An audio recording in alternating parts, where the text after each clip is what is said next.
Good night to the Belizean people at home and abroad. Welcome to this our 71st edition of Belizean Affairs. Sitting with me virtually tonight is my two hosts, Mr. Roody and Mr. Leonard Brackett. Tonight, I, Mr. Gregory Brackett, is sitting as the chairman. With that said, let's go straight to Mr. Wade for a reading followed by a prayer by Mr. Leonard Brackett. Thank you. Thank you, Gregory. Thank you. Thank you very much. It's always a pleasure to be in your all company. And, I want to shout out to our viewers and listeners, both at home and abroad. I want to thank them for their overwhelming support. And on that note, I'll, as the chairman says, I'll do the reading. And I'll continue. I'll read from chapter Matthew 7. 22 to 32. On that day, many will say to me, Lord, Lord, did we not prophesy in your name and cast out demons in your name and do many things, works in your name? And then will I declare to them, I never knew you.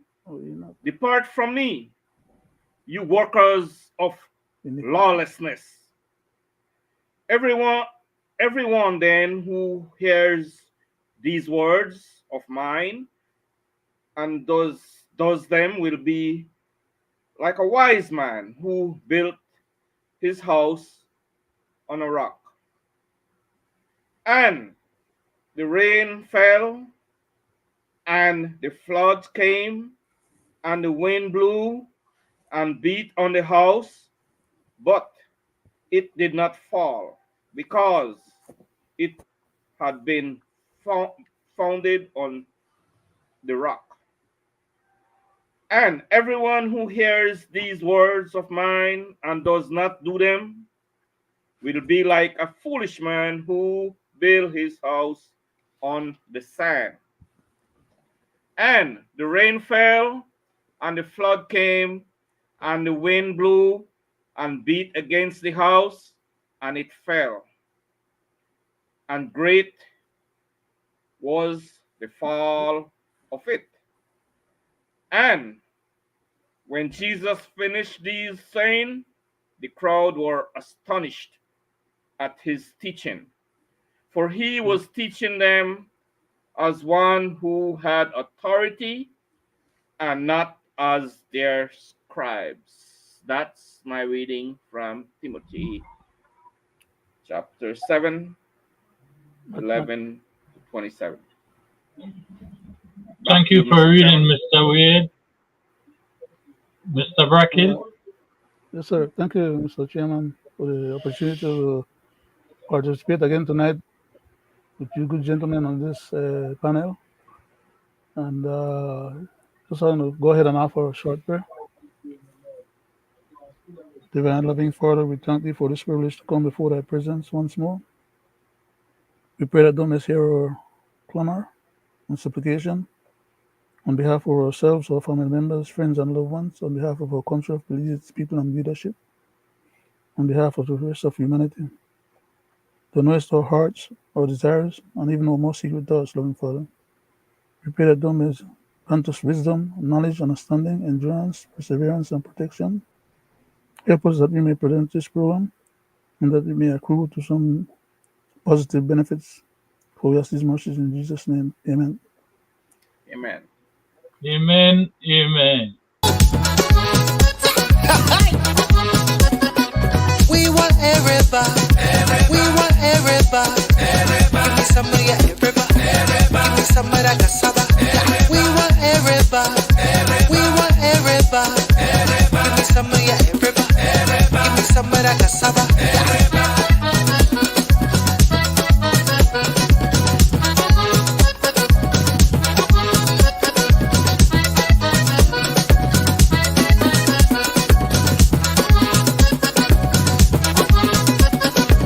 Sunday morning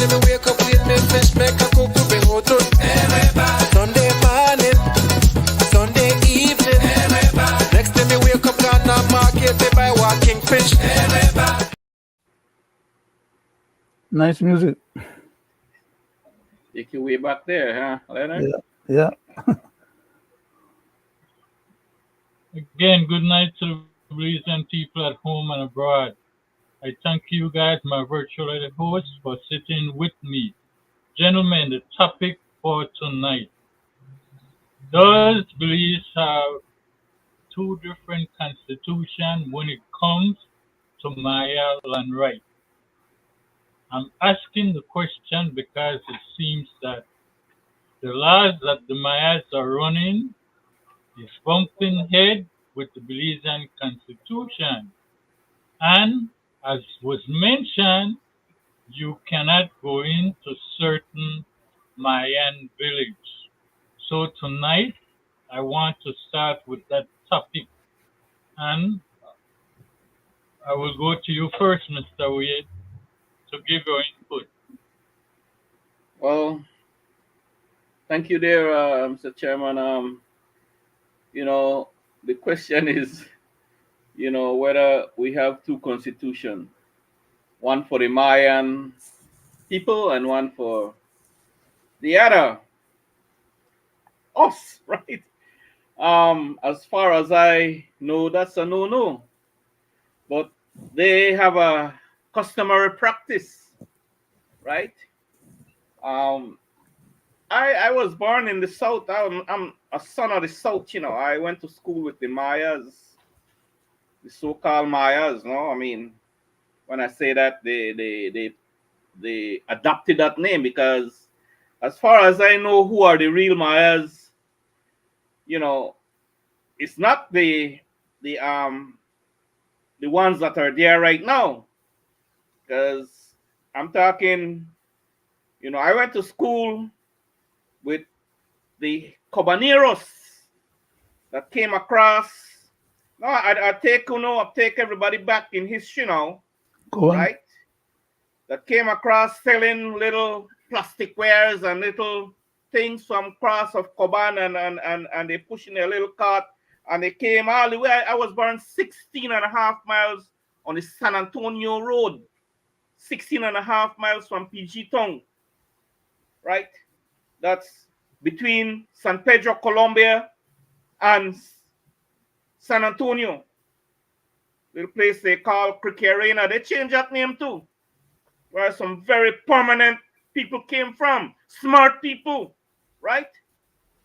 But anyway, the only English speaking school was the Holy Trinity RC school. I went to school with those people that call themselves Maya, but they weren't Maya. The Cobaneros, they came over and started selling their little thing, and some of them didn't go back.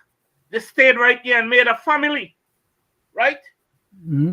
And so that thing that is now it reached to a point now that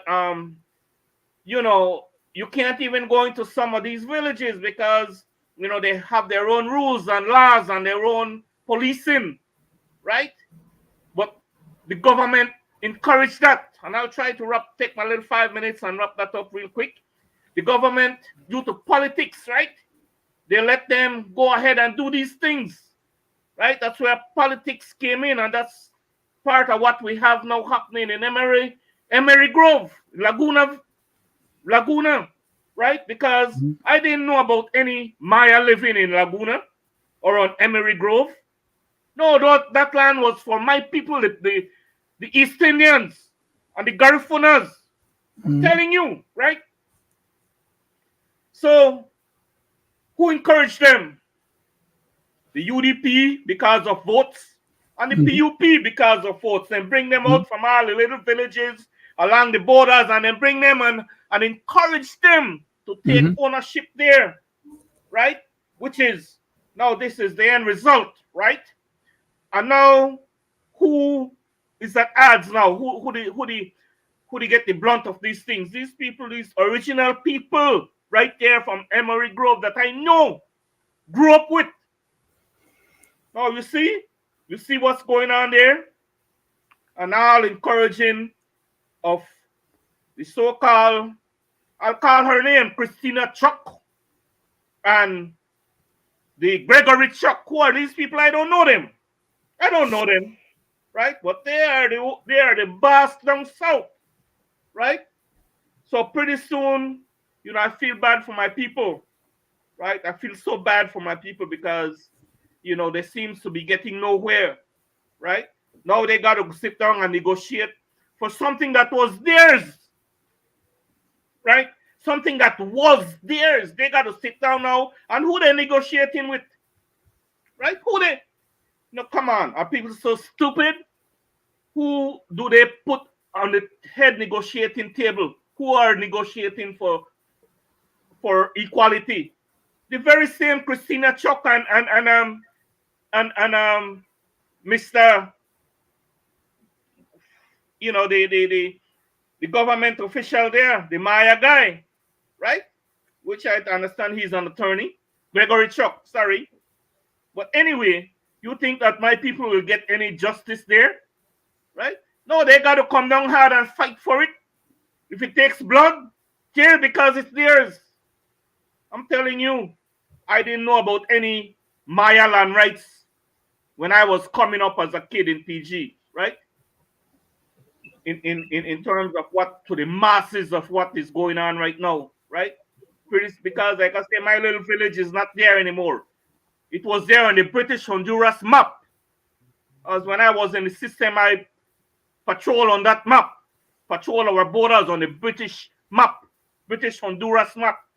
That's not there anymore. My little village that I was born, it's not there anymore. They wiped that off, which is so sad. Where you have the Wades, the Chavarias, the Genuses,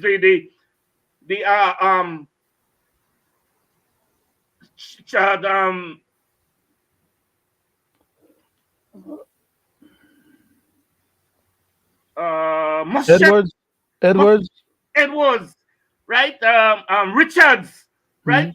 Mhm. I could go on and go on. Williams, right? I could go on and go on. Could people come With from with that I was born? But no, with that the said, Mayas they took over all that area now, and the government encouraged it, which is so not right, right? And shame on Mr. them. Weird, So I say no Mr. more. Weird, with that said, is it safe to say that we are dealing with squatters that came across the border that I'm are telling you, so right. so-called I'm telling Mayas you, that is I could put my taking head. Yes, over Belizean territory? exactly. I could put my head on a block on that because it's truth, right? My grandparents used to buy from these cabaneros when they passed here, and those were the people that stayed there. They didn't go back. They started building little huts and started making their family. They call themselves Maya. And from there, politics took over and helped them get their papers and indoctrinate them into our country. Tell me that. No prime minister, no PUP or UDP cannot tell me otherwise. Something that I I have thank you for your grew up input, in, and I Mr. Weird. and I Mr. know Brackett, real what's happening. because of the said situation that we are speaking about, is it safe to say, with the allowance of government due to votes to win election, that Belizeans and Belize should be in a fear of balkanization, with the Mayas trying to take over the whole of Toledo? Well, they claim that's not what they're trying to do. As per the last discussion that I heard from uh, Miss Christina, there was a couple of discussions that they had on one of the other programs that we used to be on before, and she was there in person. She was one of the guests discussing the Mayan land rights issue, and she was stipulating that that is not what they're trying to do verbally. But as per the way they took the case to court, and as per the way they're trying to interpret the court's intent and the aggressive way in which they are now trying to implement or get the government to implement the court decree, since the government did not show up initially and provided a defense against the case. They just accepted a stipulation that they agree to settle the matter without having a final court ruling in terms of a decision as to how the matter should be settled, other than that the court stipulated that the government is then responsible for making sure that, as a minimum, the Mayan land rights are protected and preserved. And it is for the government to negotiate with the Mayans as to what those rights constitute. What happened is that Mayans have always been living in Belize long before Belize became a territory governed and controlled by the British. In fact, long before then, the Mayans were living there from when Belize used to have what they call the BA people. That is, the people who used to live in the Honduras Bay, Ratan, Wanaka, part of Honduras, part of Trujillo, part of Nicaragua, Bluefields, Black River settlements, Belize as a settlement back then. All of that, Livingston, Puerto Barrios, all of that used to be constituted what was then called the BA people, the Honduras BA people. Eventually, I call it Honduras BA people because Honduras then got its independence and then declared that they had the right to get Ratan and Vanaka and a few other islands out there, which the British had acceded to, because at that time we were already a colony, and the British acceded to that. But I don't want to stay too far away from the point. Let me come back. There were indeed Mayans in Belize. In fact, all over Belize we had Mayans. Outside of Belize City, you have one big I don't remember what the name of the Mayan temple and things they want to have there, but 38 miles from Belize. So I don't know where Belize we had Mayans. The point is that the Mayans that are now claiming this overall and overreach issue of Maya land rights and trying to claim the whole territory of PG and half of Sand Creek, they are just piggybacking on the ruling from the court to try and do what you call a modern land grab, with the intent and idea that if anybody is on those lands that they claim to be theirs under their customary land rights and customary practices, that those people then, according to Ms. Chuck, needs to be bought out by the government, who needs to provide money to buy them out. Or if the people don't want to move and they don't want to be bought out, then the government have to compensate the Mayans for those lands. In other words, they're trying to lay claim and do a major land grab where they will be getting major compensation for those lands. And besides that, they have already, a couple of villages made agreement with the last oil company that was trying to prospect for oil there. I think they call him what is it, American Capital or something? I don't remember what the name, but anyhow, that name, yeah, just recently U.S. capital. Yeah, just recently the government of Belize took those people down there to sign signed agreement with the Mayans that they have already worked out through the government to allow these people to go ahead and do their oil endeavor or undertaking. So the Mayans are going to get revenues from that. And if they could collect under their customary land rights, the rights of the whole of PG and big part of Sand Creek, that means that all the minerals and everything else that is done that there, when the government allow them people, the American companies, them to take it out, the company will give the government only stipend, only 5 or 10%, name 10%, because that's not the number they usually use, but maybe only 5%. And then they want to take all of we wealth on the free territory and go with it or sell it abroad. And the Mayans are going to lease small something from the government. as for them part of the thing. So we now get no, we now keep the natural resource. The present government is trying to find ways to get extra money. And if they could sell free property for 5 cents on the dollar, they will do it, because that's what these major oil companies are about. And they are hot to take out our oil, because the oil market right now, they need oil. And we don't only have oil in PG, we have oil in Cayo, we have oil in Corozal, we have oil in Orange Rock, we have oil in Belize, we have oil all over the country, because we are sitting on the main vein, north-south, for oil.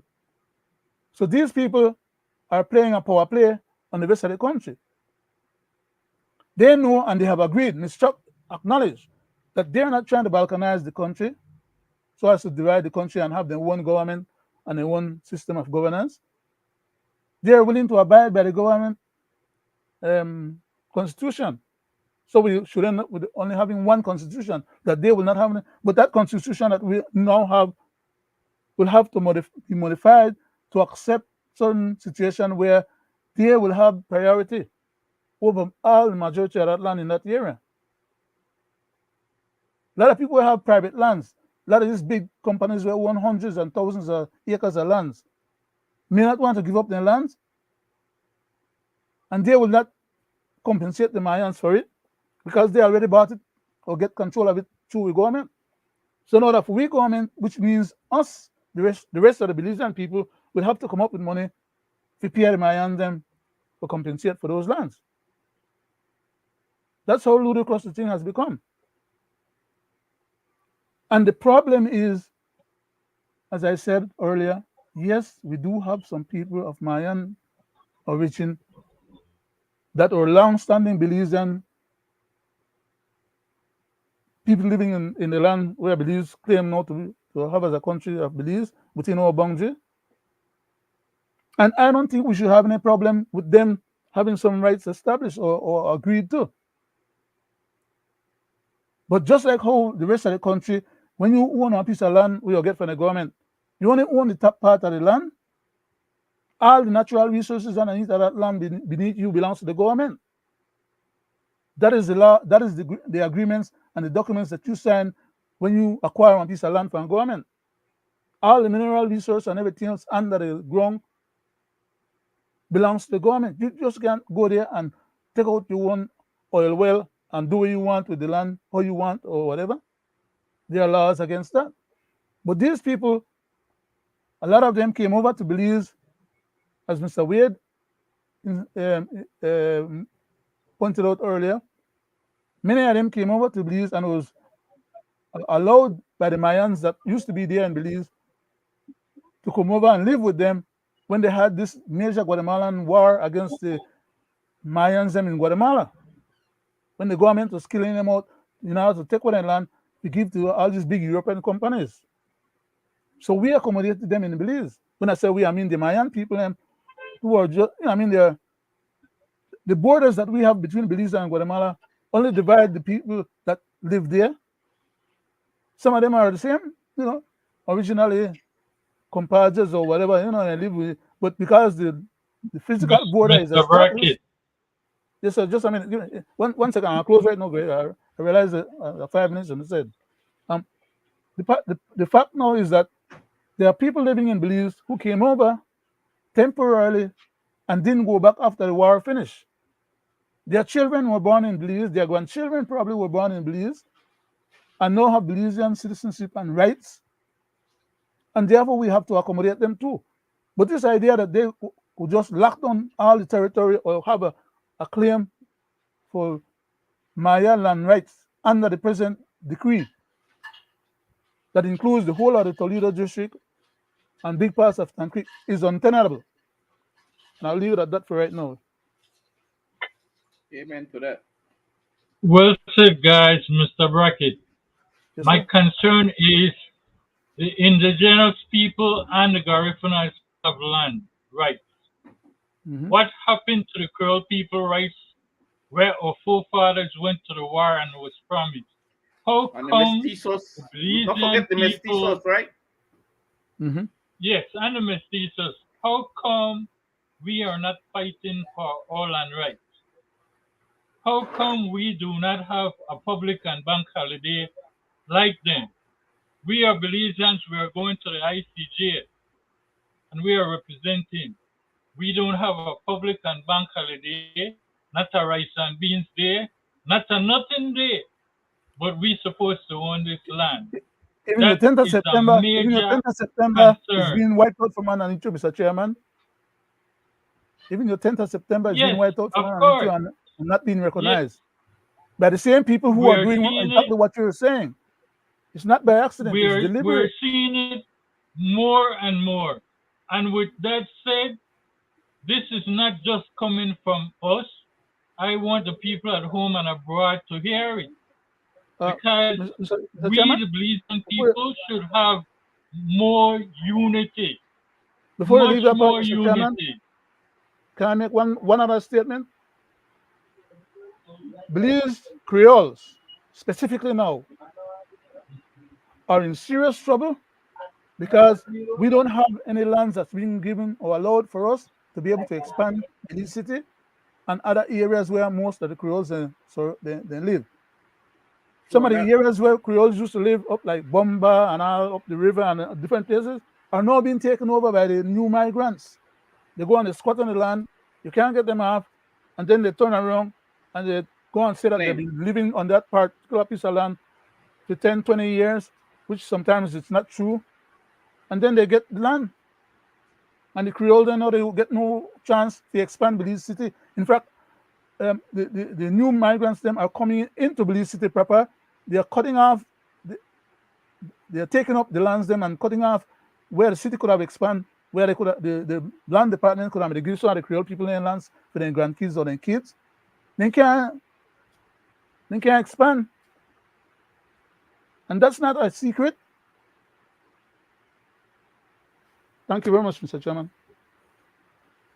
Gentlemen and people at home and abroad, as I mentioned before, let's hear it for ourselves and let's see if this is about to be balkanization.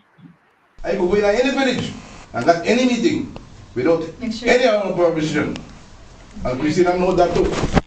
And the husband know that too. So don't come bend the rules and the laws of this country. Mr. Estefan, Yes, now that you've called my name. I call your name because you know the right. You do have a right to go into villages. I do what? There's a public access road there. You have a right to be on that road. That Which is road? absolutely Which correct. road?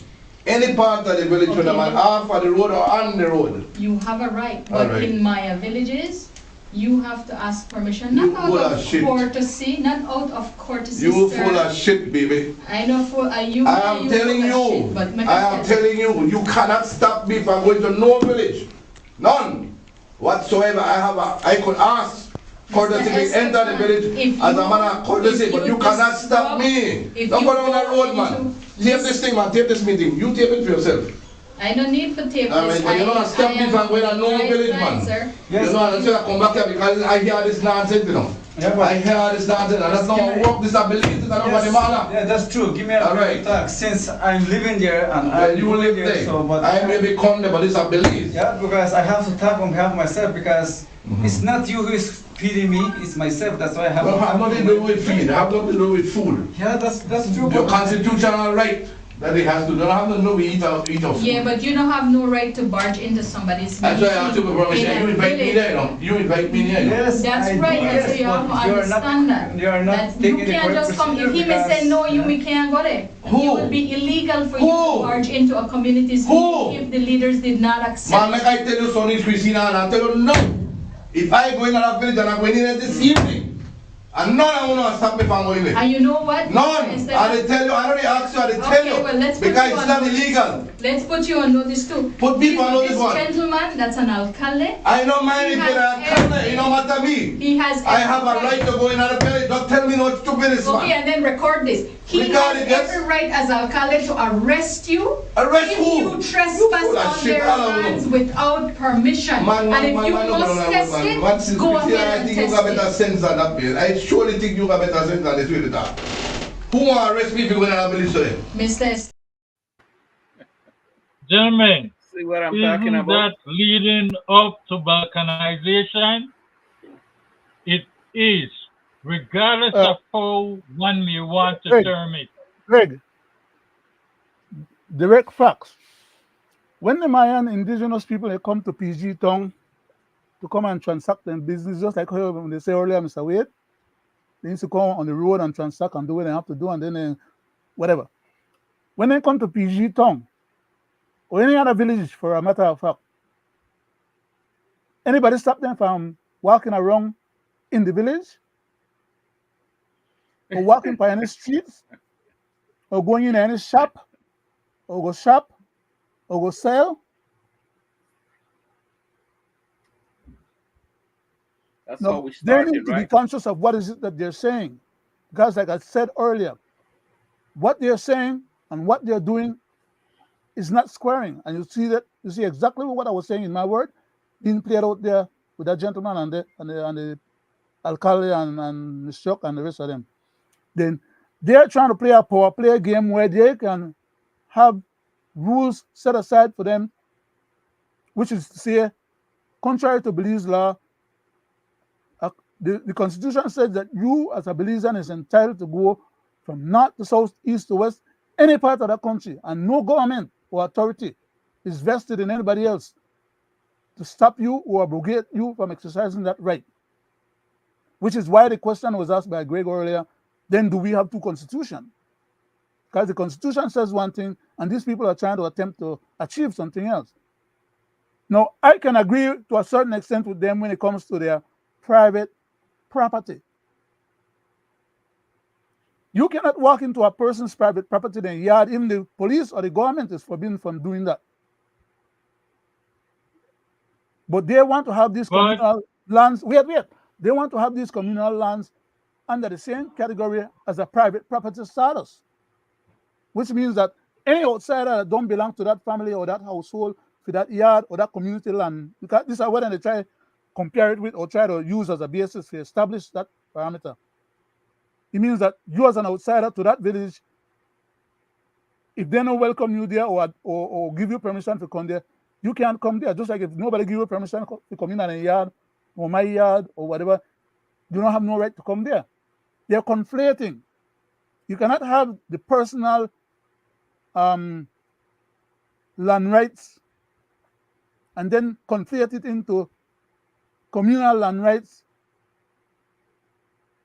Then that means that they can't go to PG Town then. If that becomes the rule, it should be applicable across the board. They cannot go to other villages.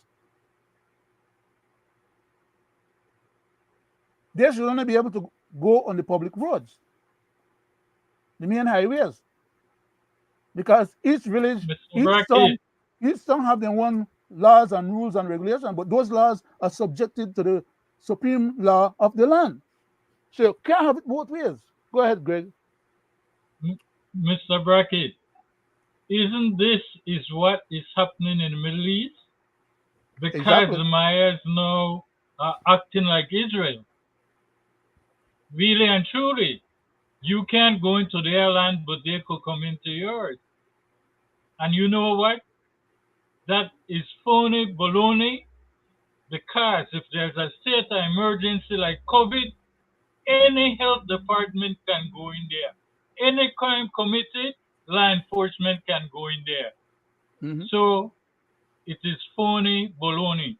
But I wanted the people at home and abroad to listen to that so that they can get involved and they can cast their opinion to the government to make sure Belize Southern District does not become balkanized.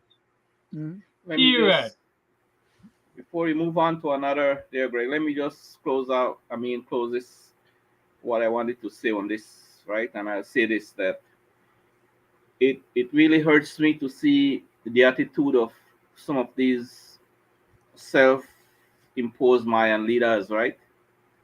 And it's so sad to see um, the things that they do and the things that they say, and sad to see that the government tolerates them, right? Both government tolerates them.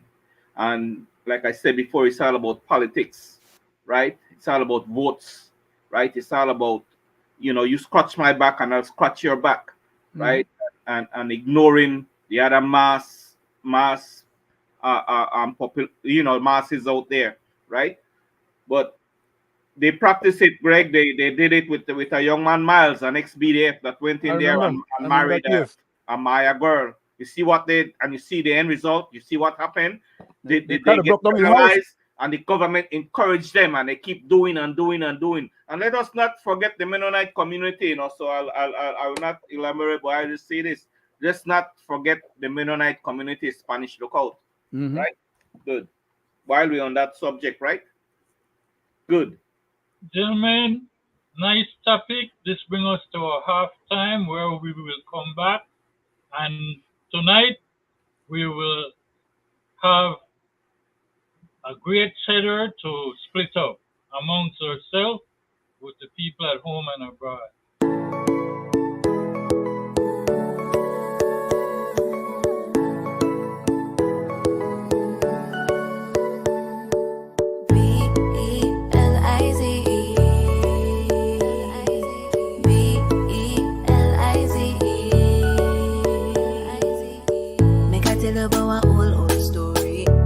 Ancestors, them get glory. After war and fight for this land, today I feel proud to be Belizean.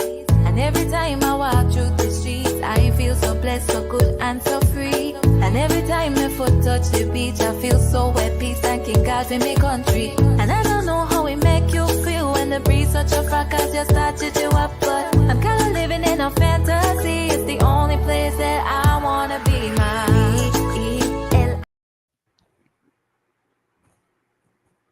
Gentlemen and people at home and abroad, welcome back to our 71st edition of Belizean Affairs. Gentlemen, we know that during the COVID-19 pandemic, the government had taken a 10% wages from the public servants and the teachers, etc. And during that, we had that discussion that the government did not have to take the 10% because there was other means in which they could have made that same money, and that 10%, which helped to keep the economy afloat, could have been flourishing in our economy. Well, shortly after that, the intention of the government was to restore it over a last period of time. But instead, we know that certain CEOs and part of government did not lose anything at 10% because nothing came from their salary. All that came was their allowance, which was restored back in 2022. And I will play a clip because I want to hear you guys on this. Because we want to show the people at home and abroad the method of this government when it comes to its public servants and people working as teachers, etc. Sir, today we saw a circular dated September 8th from the Cabinet Secretary increasing the CEO's monthly living and entertainment allowances by 100%, 1,500 monthly. How can this be justified in the current climate? Well, I don't think it's a matter of remember the CEOs, their allowances were cut. So what it's doing is just basically giving them what they had before the pandemic. I hear that, but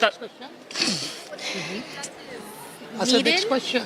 Well, you want to ask this? The thing, sir, is that the Belizean people are suffering economically. They can't eat, so... You need to stop just saying things for saying it without the empirical evidence. If you look at the empirical evidence, more and more Belizeans are working. Right now, the unemployment rate was at 9.2%. That's the lowest rate in the past 5 years. the new survey or labor survey is going to be out soon. We just did one, and it's going to. It seems that it shows that the labor that unemployment is going to go down even more. People are going back to work because of the work that our government has been doing. The CEOs feel that their allowances were cut, and so now they believe now that it's time for them to give it back. The government workers got back their 10%, and so they feel, well, okay, they were not cut their salary, but their allowances were cut, so we're giving it back to them. Remember, anyway, we leave it as that.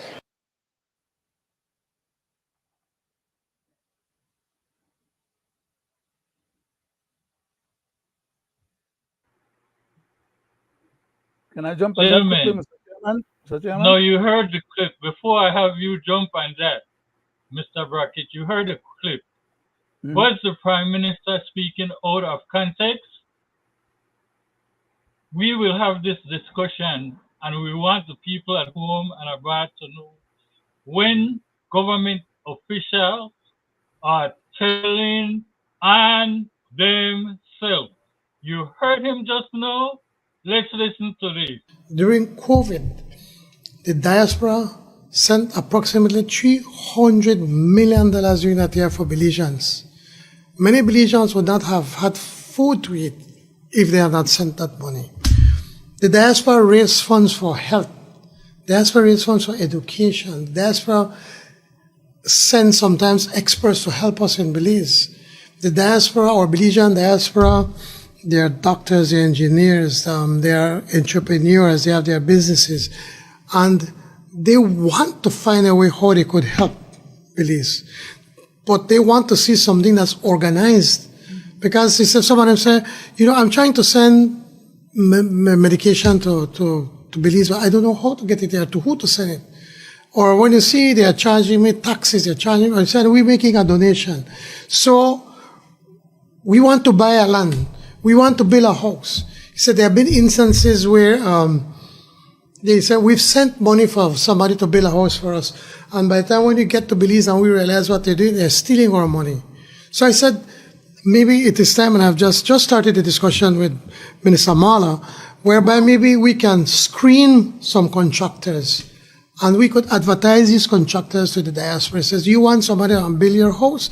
There are a list of contractors that we can certify that will build your house the way you want it for the price that you want. We need to be able to see how we can, the land process in transferring their land or buying their land. We need to be able to find an office that can assist them in getting these things done. If they give us so much, we need to be able to give them something in return. We need to be able to, you see, the diaspora, Belizean diaspora, especially in the United States, they have access to capital. They have access to markets. They have the experience. They have the training. They have contacts. And we need to be able to take advantage of that. So by having these meetings and talking to them as a group and then meeting them one-on-one, you start to build that connection with them. And for them to start to say, you know what, we have a government now that's prepared to listen to us. So we've done something that we want to participate, we want to belong to. Gentlemen, was the Prime Minister speaking out of context when he was asked the question? Mr. Brackett, I go to you first. 5 minutes, sir. Okay. You played 2 clips with the Prime Minister. Both clips are very, very critical and important for us to flesh out. But I want to go back to the first clip that you played, because either he was lying when he said that unemployment is at 9%, or he was lying before when he said that unemployment was 3 point something, almost 3% before. Remember, I kept telling you, gentlemen, and the public, that the Mr. Brackett, let me remind you, that is a clip from 2022. Yes, but remember, we've been on this show talking about these things, and we've been saying that the Prime Minister needs to square with people when he makes these statements. He cannot be making these statements. I should have finished up what I was trying to say just now before diverting, because the point wasn't finished being put across. Let me say with my point. He cannot be saying now that unemployment is the best ever at 9%. When back then he was telling us unemployment is 3%. He's lying then or he's lying now. That's my point. He cannot be telling us that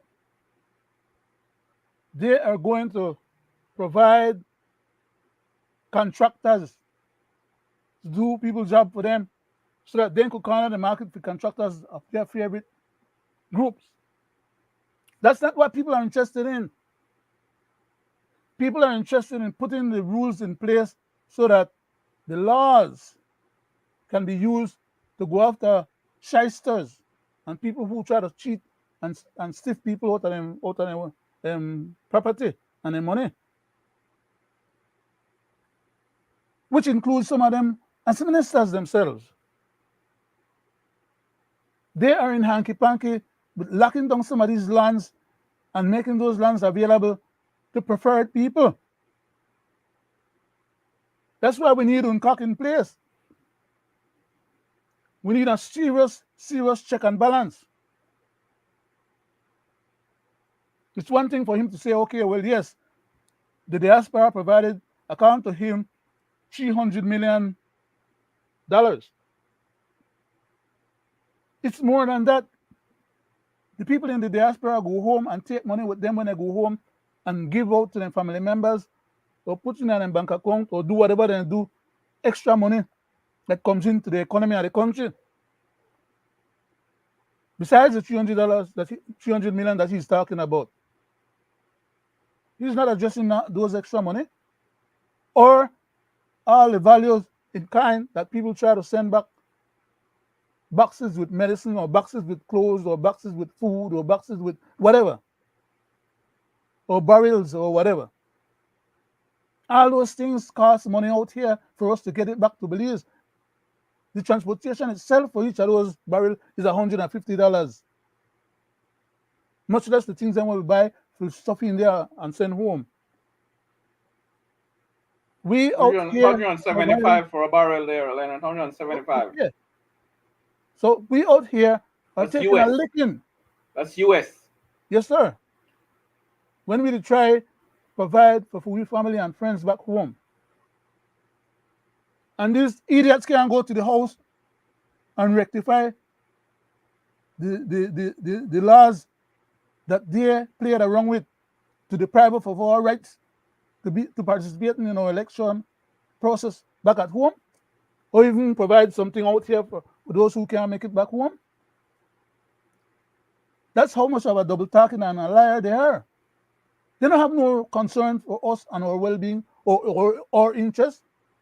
But we can stop have concern for the interests and well-being of we family members and friends and we country. So then the chance then finagle with the constitution to deprive we of we rights. They know you pretend like, well, in a big way up because we did so much. We've been doing that every year for decades. I've been doing that for 50 years, well, almost 50 years now. Not 50 years, almost 50. 48 to be exact. Okay? And I know other people who have been doing that much longer. And we haven't had a problem with that, but we have a problem with them denying our rights. They could go to the house, just like how they go to the house in one day and make 3 readings and get what they want done, which shouldn't be done in the first place anyhow, because the 3 readings of any laws that should become law in the country should have a space of time so that people who object to those laws can send in objections or provide information so that they can either adjust those concerns and remedy the laws. But since they could go and make laws in a one day, 3 readings, I'm saying Can't they go out and rectify what they themselves did wrong to make us whole and do right by us? Are we the only one that's supposed to have patriotism in our bones and in our body? One thing I want to say, and I've said it before, Belizeans out here in the United States, okay, whether we do it legally or illegally or however, when we come out there, we know how we do it, whether legally or illegally, determine whether or not we try to help the family back home. When we left this, we come out there, we think about the family and we think about ourselves and how to have some economic gains and betterment for ourselves and our family. Some people, they out there and they can't go back home for various reasons. What is so hard for them to go to the house and correct the misinformation that they put into the people's election laws? They could do it in one day. They could do it in a week. They could do it in a month. They could do it in a year. They could do it in one whole term, or 2 terms, or 3 terms, or 25 years, or how many years? Why is it that they can't get it done? Shysters. They don't have the will to do what's right on our behalf, but they want to come to try to talk craziness and pretend like what they say make any sense compared to what they do. Go about doing what you need to do, and then you tell me something after that. Go ahead, Mr. Chairman. I yield back. Mr. Wade, let me hear from you on that. Well said there, Leonard. On the first clip there, guys, we see this repetitious behavior, of this guy, it's so sad, I want to ask the Belizean people, that clip that you played there, was that the attitude when he was in opposition? No. Was that the things he said he was going to do when he was in opposition? No. Okay, no. I say no, right? Let's fast forward a little bit. Now, as he got into, we know how, well, most of us, I think we here on this panel know how the system works, They come in, they bring in their own people, the one who help them campaign, and the one them who bring in so much votes for them and thing to get them where they at. Those are the people that this and past administration reward. So now he got the opportunity right away. You see the jackals behind him, that nepotism crowd. He awarded them, right? He raised their salary. Greg played it just now. He raised their salary right away without no, and he took away the 10% from the teachers, right? But right away, they need it. Then they get to a hefty salary already, and all the perks. Free this, free that, right? Pay for their wine, pay for their food, pay for their phone, their good time, their party, all on the backs of the Belizean taxpayers, right? But they get rewarded. The vehicle and the gas. Clothes, just everything. Even the clothes, where they buy, where they wear, right? Backs of the taxpayers. These same people I'm talking about, these same people he reward. Then, he rewarded then, right? No. They drive out in the people's vehicle, right? When they come home, their son take it over, their daughter take it over, and then go, and then Galavan and Gantavan. And someone I'm telling you, and someone right? Crash it too, Mr. Wade. Right, how it works, right? Then crash so it. These, on that first clip there, it's a damn shame, right? To see the venom that comes out of that guy's mouth, right? And his attitude, right? And when we on this panel, on previous shows before this one, we advocated for wage increase. We advocated on a regular basis. And they had a hissy-fissy. They got pain a belly for give a measly dollar and change. Remember, maybe $50, $60. And before they did that, we had an inflation. They jack up the prices in the grocery stores, and gasoline price and everything went up. The bus fares went up. Things were 300%. And still going up. Right? Still going up. Those of you who easy to forget or settle for nothing, behave with yourself, because the worst is yet to come. Right? From this guy. And like I said, don't forget the past administration, what they did to us too, right? So if you don't think that they were good, no, they were not good. They were a bunch of scoundrels and waiting to come back. These worse. These guys here, worse, right? Because I think Greg has on next clip on that same issue, salary increase. This one only for the telephone, I think. Right?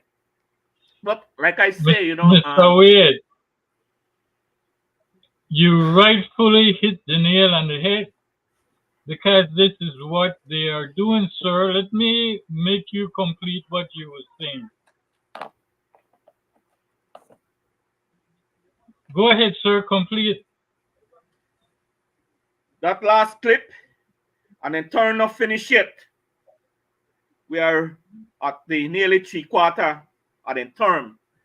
And then they give the same people telephone allowance from $250 to $600. And like what I tell you, they had a pay in a belly just to give the poor people, the taxpayers, who they pay their salary, who they pay them for the wine, and who they mind them for do the things that they do to us. They might have baby just to give them $1 and something change an hour, right? Mr. But Wade? you see what they do now. Mr. Wade? Right away with a stroke of the pen from $250 to $600. Why couldn't they have gone to 400 instead of 600? They don't need this. And where does this money go? Back to smart. You hear what it is for? Telephone bill. Right? Go back into It's the a whole pocket. monopoly thing, And like I say, that those financial second holding, that guy need to go.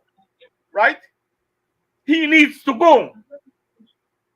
He knows all the little comma and the little thing on the books. Right? It's so sad how let me say this, right? Do to the Belizean people. Right? So sad. This man reaping from the gasoline because all the government vehicle has a fuel adder. And he instructed, you have to go to this gas station or that gas station and where he's affiliated with. If he's not owner, he's part and parcel of that gas station. Right? And they get instructed this fuel book should only go to this service station.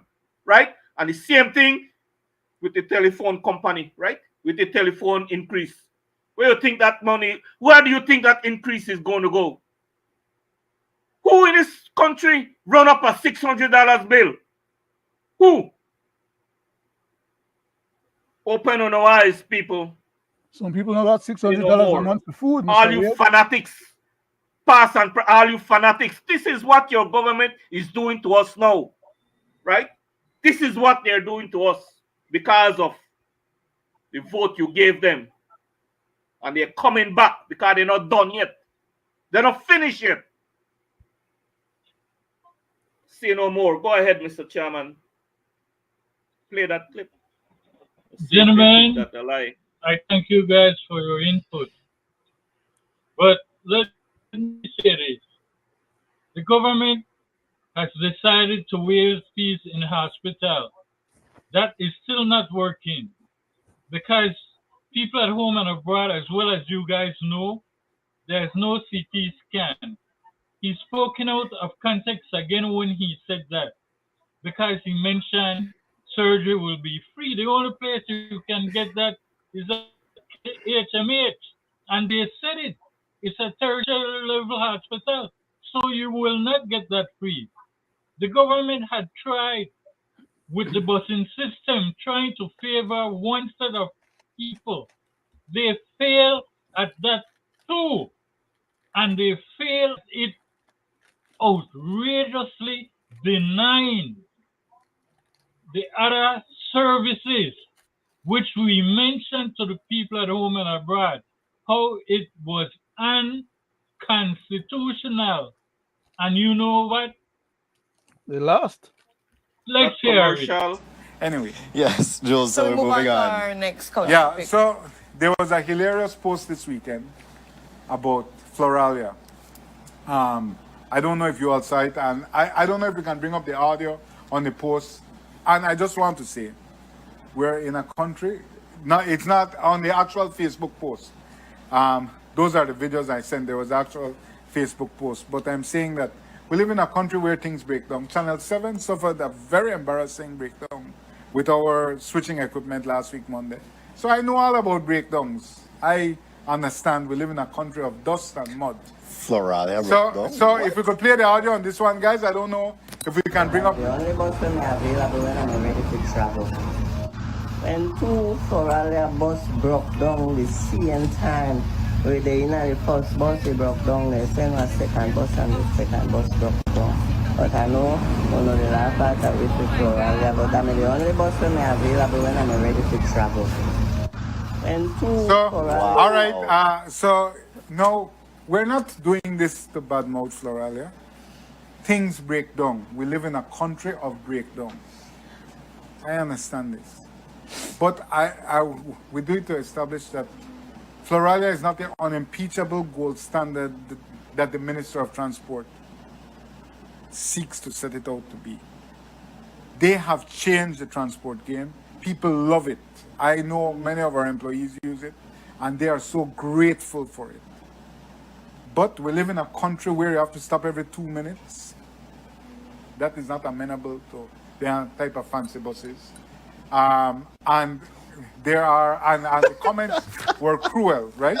The comments were cruel, right? Because we have to understand that these buses are made in China and they won't last forever. Right. Then they take a look out there. And the comments were vicious. And obviously they have a vacancy for a mechanic. This is Belize, right? This is Belize. As in, like say, we broke up bigger circus than that, right? This is Belize. We ain't broke up anything, or the conditions, the arid conditions in which we live. But my point is that it puts the Ministry of Transport in a bit of a ticklish situation. And there are a number of videos that were sent to me over the weekend of various Floralia breakdowns. I think you have those videos, guys. And again, we're not badmouthing them. We're just saying it's tough out here. So we have put on many times when Shaw bus broke down. So it's only fair. Mm-hmm. We have put a number of shots for good reason. Wow. Right? And these are all different places on the road that people start sending to me this weekend. Oh, wow. Yeah, yes. I've heard about a couple times already. Yes, but it happens. Why does it happen? Because we're in a stop country, right? I go in my yard, but that 200 yards away drop me there. Although Floralia mostly runs expresses, it has taken on a lot of these main runs now, and it has to be constantly stopping, and the bus they make the China, which we know are not the most robust vehicles. Right. Right? We know they are not the most sturdy and durable. So we're not a bad mouth there, but we are just saying that this playing field here levels off everybody. Yes, this playing field called Belize is the great equalizer. You think you're going to transform this ain't transform you. So I Floralia I admire and praise the standard they have set, and I know they are working to upkeep it. But the Ministry of Transport also has to understand that pretty thing can't always work in our environment. Gentlemen, you heard the clip. The reason I play the clip is to show the people at home and abroad. You are trying to force out the regular bus operators something bigger and better. And now you are having the same issue. You are forcing these other operators to get new buses, only to find that the new buses are in the same thing. So why did you take away the permit from these guys? But gentlemen and people at home and abroad, I want to deal with something that is more important. But I brought it up to say that whatever the government starts out to do, it is always an issue. Recently, we heard the Attorney General speaking about the councils who stood out sick and were complaining about wages. After that, we heard the finance officer, Mr. Wade, get up and say they did not have the enough money to pay these people, and they had to look around to find it. Now, gentlemen, it is very important why I'm saying this, because as Mr. Wade said, what the government did is a slap in the face to the public service people as well as teachers. And I want to really hear you guys on this after I play this clip. Hello, everybody. Hi, everybody.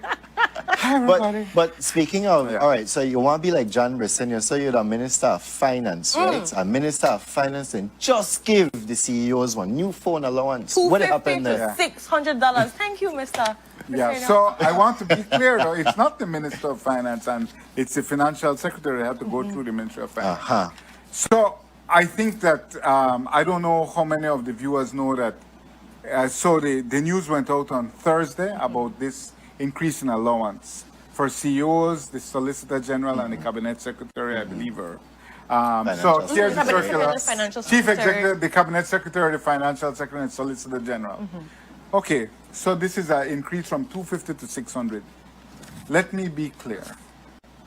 There is no phone plan in Belize for $600. I tried to buy one because when I heard it, I like, well, I ain't get that too. The most you can spend is a little over $200, and that's unlimited. I think then again, unlimited triple plus. Anyway, these brothers and sisters don't pay their phone bill. The ministry pays it for them. That is my experience. Right? I don't have all of their phone bills, so I can't see it. But in general, the ministry pays your bill. So this is just a Christmas gift. But what is really behind it? Well, here it goes back to, according to the CABSEC, Audrey Wallace. The former Prime Minister's CEO had a phone allowance of $600. I checked in the UDP. Hold on, I'll get to it. I checked in the UDP. She was the only one who had it, right? Other CEOs didn't have it, but she's the Prime Minister's CEO. So she gets special privileges and special allowances. It's just one money for you handle your business. You see, there's a misconception of governance. It's called public service for a reason, my brothers and sisters. Because you're going to make a sacrifice. But these people think that, well, no, we need to get paid like we run a Fortune 500 company, because you know how much of the budget the budget $3 billion, $2 billion. So, I mean, we are running a Fortune 500 company with 14,000 employees. No, brothers and sisters, it is public service. The UNO want a job. Exactly. Right? The UNO gone to everybody's house and begged them, please give me this job. So obviously you knew what was involved. Right. But once you get into government, the PUDP say, hey, I put you on this board. Hey, and do that. You can get 5,000 more there. You can get 6,000 more there. So everybody they're trying to bring up to about 120,000 with allowances. So a CEO salary is 76,000, right? And then you get your allowances, your entertainment, etc. Vehicle. Vehicle, and now this phone allowance. But let me be clear. So when they transitioned the government, Audrey Wallace reportedly had the 600. I haven't been able to confirm it with her, but that's what the CABSEC told me. So this passed down, of course, to Narda Garcia, because that's how we roll. We're one enterprise. We're one enterprise. We pass on thing when it's convenient. Exactly, but because everything else, put a stop to it now. We are change name for other stuff. We are exactly, yeah. But if a nice allowance and fat allowance, yo. Of course, you are continue that. Just keep that plan. Because if not, I'll make nice. But yes. So then, it passes on to Narda Garcia. But you see, there was once upon a time a lunch club. When the PUP was in opposition, they had a Friday lunch club. We could meet them at the tavern every Friday. John Briseño, Eamon Courtney, Amalia Miles, Stuart Leslie, Narda Garcia. They were a lunch club. They went for lunch every Friday and things were happy. But no, nobody agree with each other. Narda and Amalia no they get along. Amalia and Eamon no they get along. Right? Stuart and Narda no they get along. These are the appurtenances of power. This is what happens to relationships under the stress of power. They tend to fracture. The fissures in this, in the five, the fantastic five that used to go to tavern. So,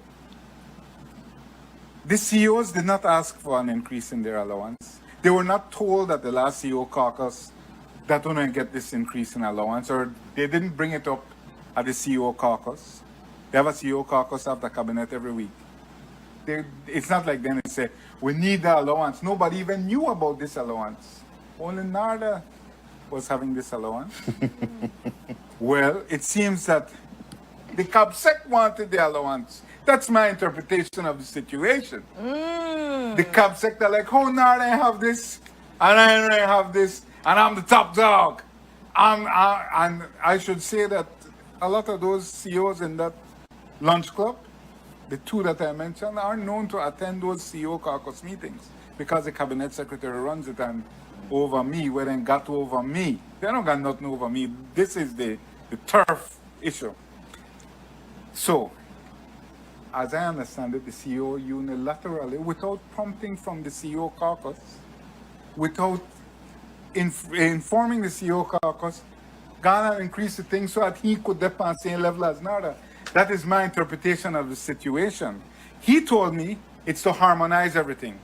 No, my brother, this is a gift you're giving because there ain't no phone plan for $600 in this fine country unless you got 3 phones or you got a phone for this one, a phone for your girl, and a phone. Yo, and you can't everybody. even use the excuse of unlimited the international calls because nowadays nobody actually calls off of just normal regular call. We have WhatsApp call. Yeah.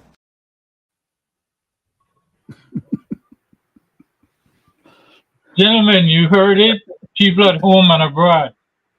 Is this not a slap in the public servant face? The teachers who they have taken 10%, they have taken increment that is still not replaced yet. Well, the Prime Minister said it's already replaced. The Prime Minister just said on the last tape he played, he said that they got their money back already.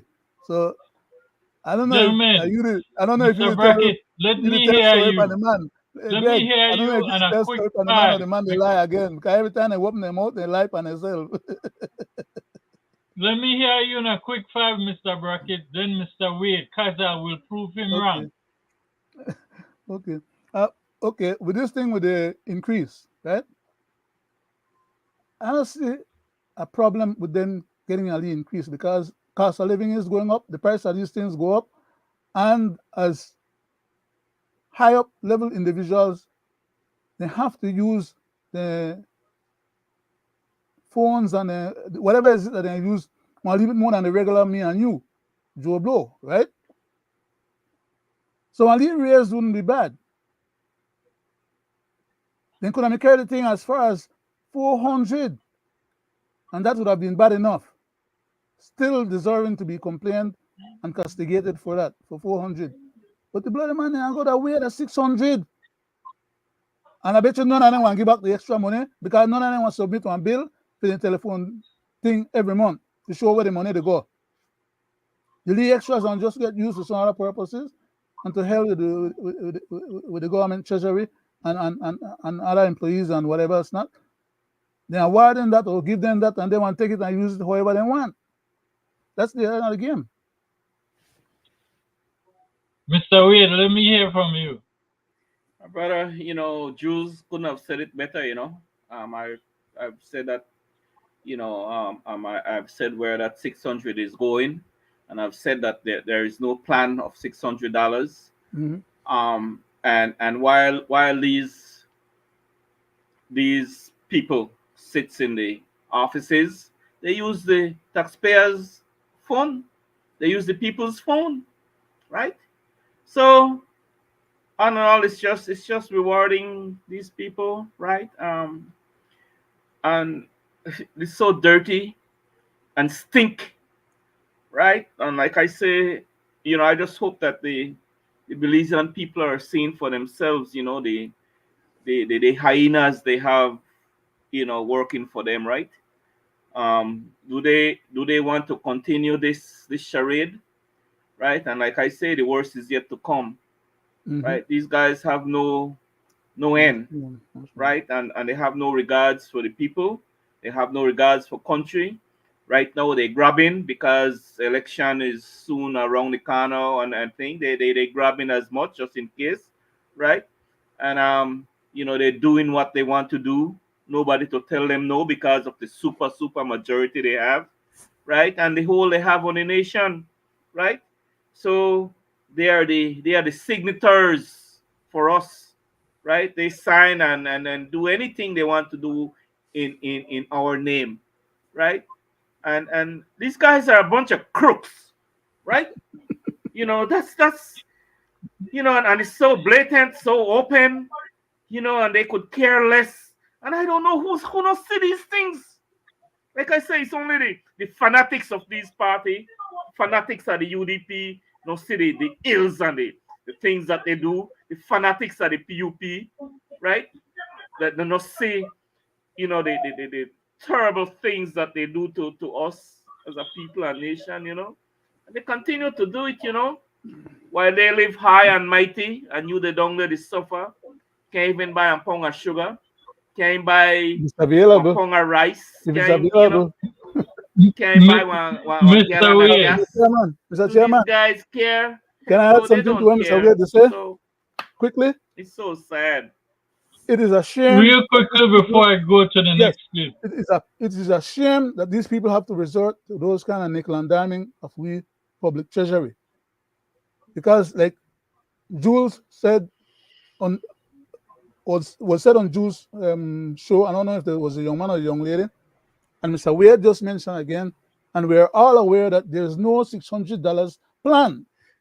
So if I could be magnanimous, if I could be magnanimous to try and show some kind of way where maybe they are justified, I will still not be telling There's the truth. no way, I'll sir. try. I'll try. Maybe they have more than one phone in that position there. One for themselves and one that deals with the They try too hard, Leonard. They try too hard. I'm trying to be magnanimous, but I still come back and prove myself wrong. So imagine that maybe they have 3 phones, $200 each, right? One for themselves, one for the Prime Minister, like that's in Nadia's case, right? One for deal with the Prime Minister's business, personal or whatever business, and so because the Prime Minister does have calls that come through her or deal with her. And then I don't know where the third one come from. But you have plans. You have plans. They have plans here. You could get 3 and 4 phones and just pay one the extra more. Mr. Brackett, right? I believe. As Mr. Brackett, I still defeat me one fact. Let me answer it for you. Go ahead, Greg. One is for work and one is for her and her. But let's hear it from Jules. That's you, which is Nada Garcia. So now, when a baby want to cry, you just have to watch out. That is the state of the unions in Belize. That is the state of the population in Belize. And I bring this up because the PUP are at a tipping point. The government is at a tipping point. What is the tipping point? I will only use the word once this morning. It's between lone ras, that everybody accepts they are, and pure ras. Pure ras are when you start loosely elections. PMR, pure mother, is when you get a tsunami. So that's the last stage. As I said, lone ras is totally survivable and totally acceptable. Right? But when you start to go to PR, that's when you lose elections. So what will the government do? Will they rescind this increase as the unions have called on them to do? Let us look at the language of the unions. I've not seen such strident language, such acerbic language from the unions in a while. Remember, when the PUP came in, this is the first government ever that I have seen in 30 years be able to just put something on the unions. Yes, it was COVID, but the strength of the government, the popularity of the government, having won 2 elections, November and then March municipals, so with such a mandate, they are the first people who punked the unions, who stared on the BNTU and said, go home, you know, they get nothing from me, and they had to follow. So remember, the unions still have that, the teachers union in particular, the mighty teachers union still has that rules. If we could pull up the memorandum from the Belize National Teachers Union. We have the press release. Show the press release on this monitor out here if you could. So, it says that leaked internal memo. We have received this notice of intent with tremendous disdain. Teachers have not been paid any allowances since the beginning of the new school year, while others have gone without any salary at all for the same time period. Teachers who were also promised alongside public officers that the increments would have been reinstated still baffled and seething from the fact that this has still not yet occurred in totalia for the teaching force. Total incompetence is the order of the day. Very strong language, but look at the internal memo from the BNTU. We also have a copy of that, guys. If we could pull that up. It's an internal BNTU memorandum, and they refer to the CEOs. I have it here. They refer to the CEOs as, it's very unfortunate language.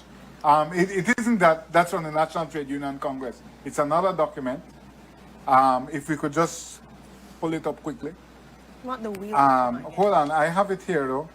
And that release from the BNTU, the first release, by the way, was called Fair Warning, right?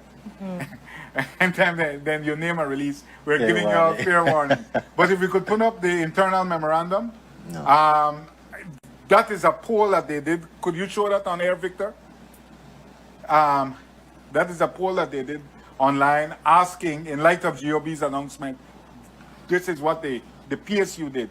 But I'm still looking for the BNTU internal memorandum, guys. It has some very important language in there. Yes, good. BNTU membership, could we bring that up on the main monitor, Victor? So BNTU membership and long-standing issues. And if we go to the second page, could we scroll to the second page? Right? Are we able to bring this up on the main monitor, Victor, so that viewers can see it? Okay, so we are disgusted to learn that the fattened 2-foot pigs have given themselves another bigger piece of the pie by increasing telephone allowances from $250 to $600. So they're referring to the CEOs as fattened 2-foot pigs. Wow. Right? So that's the BNTU.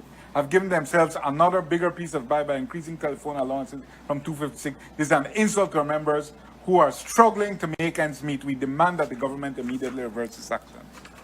So, this is a government that prides itself on popularity, prides itself on having a common touch, knowing what the people want, but also a government that doesn't like, that is very thin-skinned.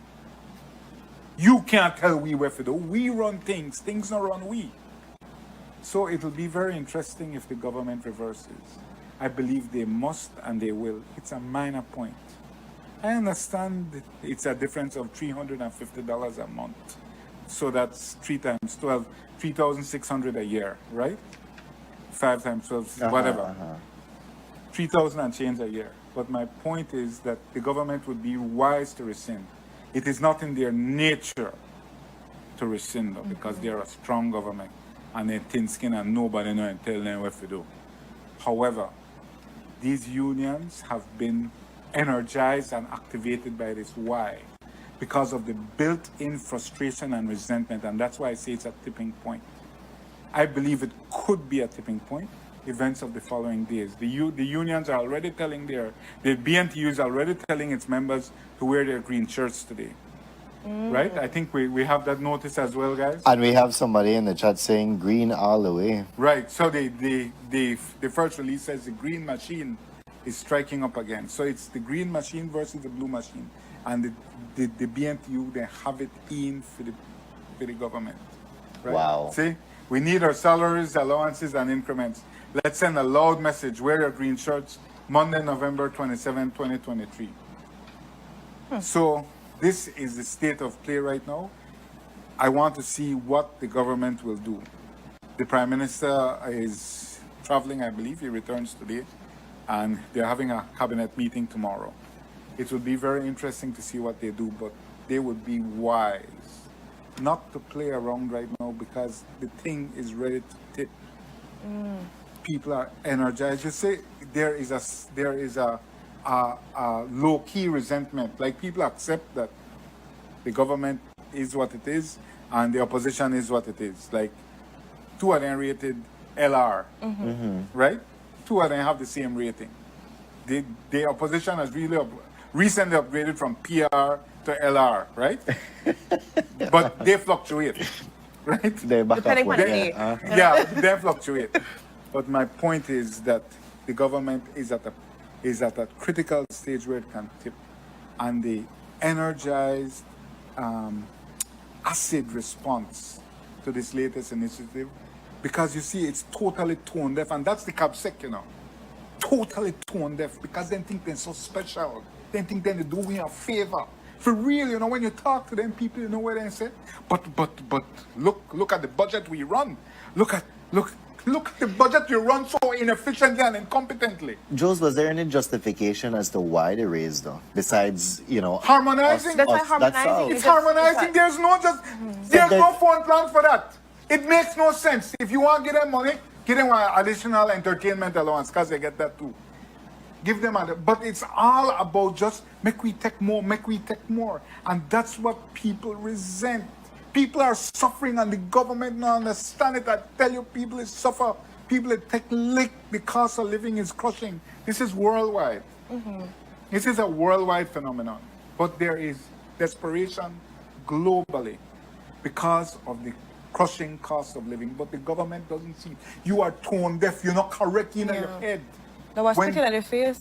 What's that? It's a spit in the face to people that are literally struggling, that the barely they make ends meet. Exactly. All these people, all the teachers, that all Department of Youth Services, I'm thinking about social services, all these places that are low-paid jobs. Yeah. And you would decide to do this for the CEOs when don't necessarily need this. Yes. It's a spit in the face, like, I don't care what your work is doing. I'm going to find money for what I want to find money for. Right, and it's also gratuitous. Because everybody knows them man and woman not pay their phone bill. That the ministry they pay that. Gentlemen, you heard it. I will yield my time. I go to Mr. Wade first. Well, you know, it's always a pleasure, you know, and you know, let me just put in a little input here too. Again, you know, the judiciary was on sick out today because of their 17% that was promised that they didn't get. So we had a problem, right? They were on sick out too, but yet here you have a whopping increase on their phone bill, right? On the CEOs and the privileged people within this Belizean administration, right? From $250 to $600, while the judiciary was promised 17% increase and they didn't get it, right? Still not get it yet. So they are very upset. So just to show the level of the ills that's going on in our country, you know, and at the end of the day, who suffers? You know, the poor people, right? You know, guys, you know, there's a lot going on in our country. And again, you know, Jules put it in a way that I would have put it, right? I would have called more names though, you know, because real, you know, I could see the worst is yet to come, like I say. You know, I just hope that the people in this country, you know, wake up, and I hope that the diaspora wake up, right? Because the diaspora is sleeping. I just hope that they wake up, right? And it's all about electioneering right now, right? And like you say, Greg, these people tell on themselves. And again, before I leave, I like to call on the independence people in this country, right? To the length and breadth of this country, put your name up. Your country need you now because, this two-party system has gotten us nowhere, and it's a detriment to this country. So we got to make a start somewhere, right? Something have to happen. Something have to give. Put on your name up. Don't be afraid. If you're not sucking anything from either of them, put your name up. Country need you. Mr. Chairman, we're beyond our time limit already, so I'll have to defer to you for closing the show. No, I won't have much to say right now. Again, I'll leave my whatever. I have thank to you, say. Mr. Brackett. Yes, sir. Gentlemen and people at home and abroad, thank you for tuning in to this, our 71st edition of Belizean Affair. Mr. Wade, I back you 100% in your quest to be elected, and I will keep representing to you as much as I can. With that said, let's say good night to the people at home and abroad. Okay, gentlemen, you ready? 1, 2, 3.